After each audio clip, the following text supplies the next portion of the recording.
北京93大阅兵倒计时，却传出离奇消息，总指挥到现在还没确定。中部战区司令王强、政委徐德清双双缺席建军节招待会，外界怀疑是不是出事儿了？没有总指挥，阅兵还怎么办？更劲爆的是，网传多名将军竟然联名上书中央军委，直言我们不接受祸国殃民者检阅。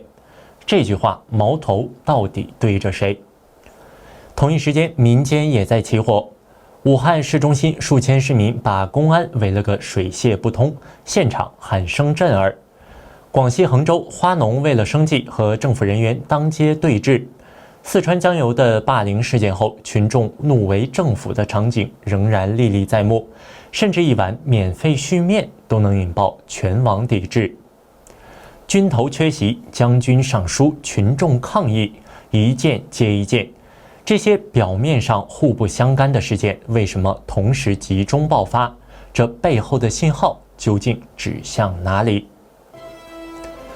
各位观众朋友们好，这里是大时局，我是燕青。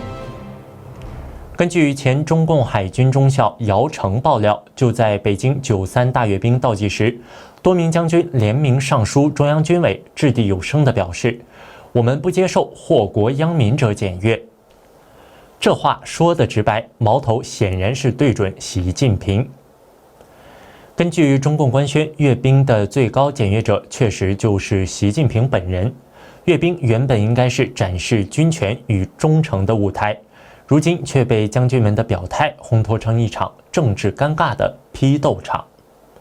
更诡异的是，眼下距离阅兵只剩下1周，阅兵总指挥的人选却始终悬而未决。在中共的阅兵史上，这样的拖延几乎闻所未闻，本身就凸显了军中人事的混乱。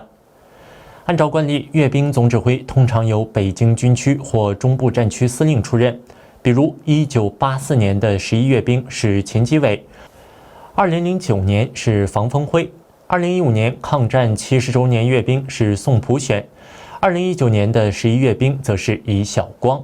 可以说，总指挥人选不仅是军事安排，更是一个鲜明的政治信号。然而，今年却出了麻烦。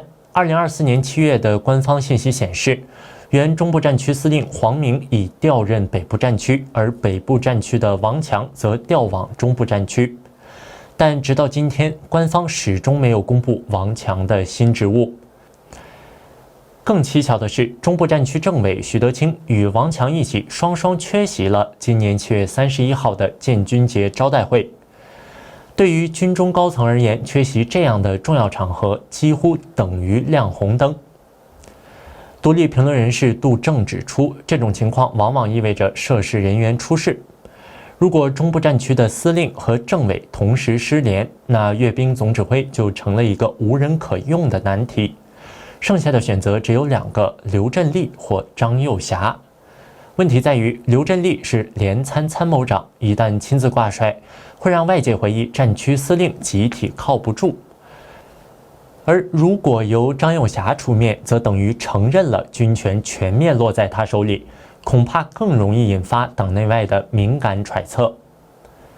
阅兵原本是最高领导人展示军权在握的政治戏码，如今却因为将领缺席、人事塌方，变成了一场悬疑大战。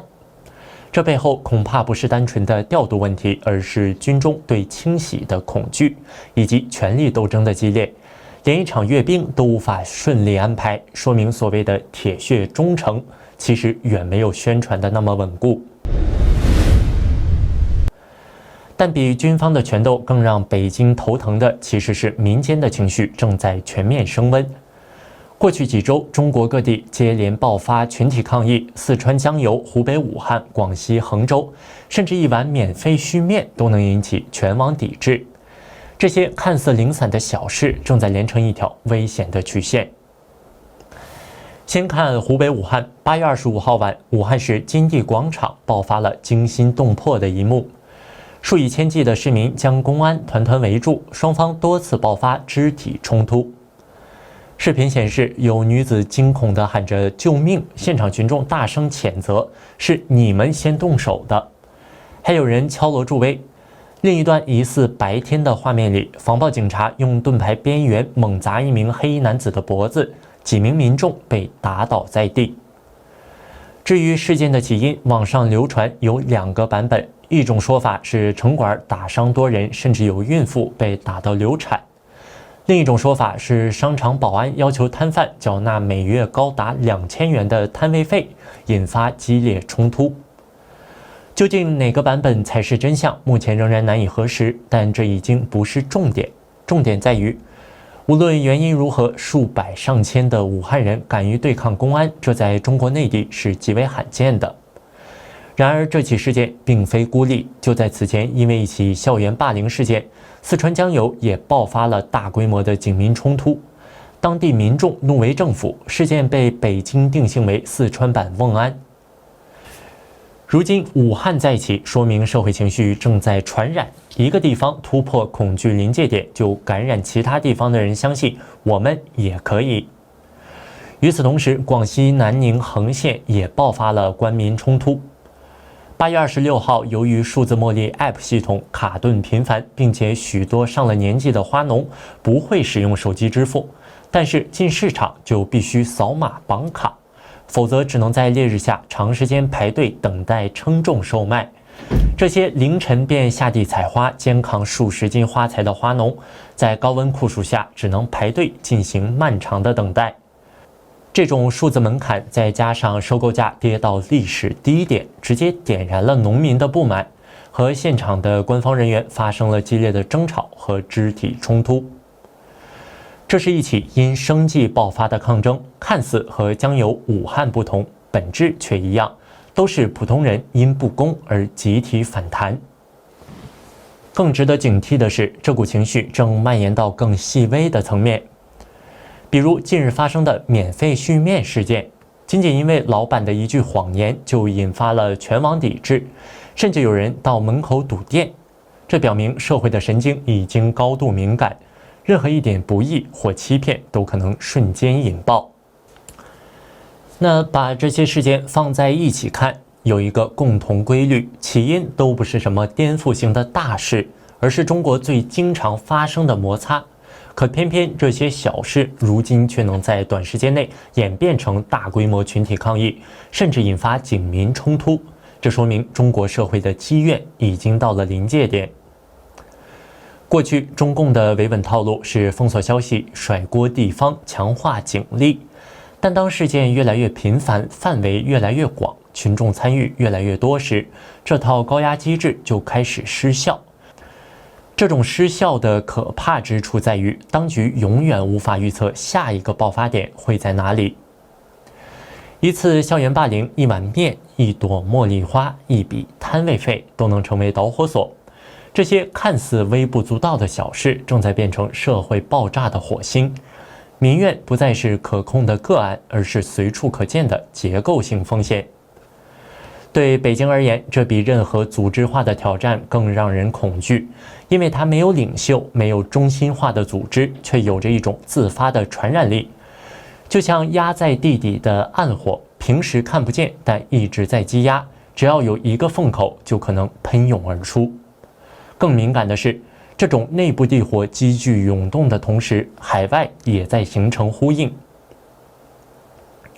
近日，中国行动和公民抵抗协会在纽约、伦敦、洛杉矶、柏林、东京、悉尼、旧金山等全球11个城市同步发表全民反抗运动宣言，号召国人在3年内以非暴力不合作的方式对抗专制，推动中国的民主化转型。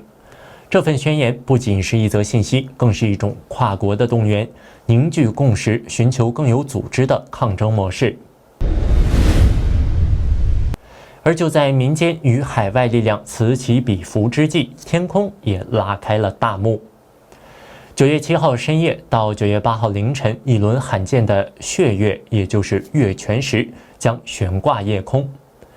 天文机构预报显示，这次月全食在欧洲、非洲、亚洲等大片区域都可能观测到，中国、台湾、香港更是可以全程可见。以香港时间计算，凌晨1点半进入全食，全食持续约1小时23分钟，3点56结束偏食。中国境内的本影时从0点27分到3点57分，全程将近3个半小时。科学的解释并不复杂，当月亮进入地球的本影，阳光穿过大气层时，短波光被散射，长波红光透射过去，于是整个月面呈现出暗红甚至古铜色，这就是血月。然而，对于古人来说，天象不只是自然现象，更是寓意和警示。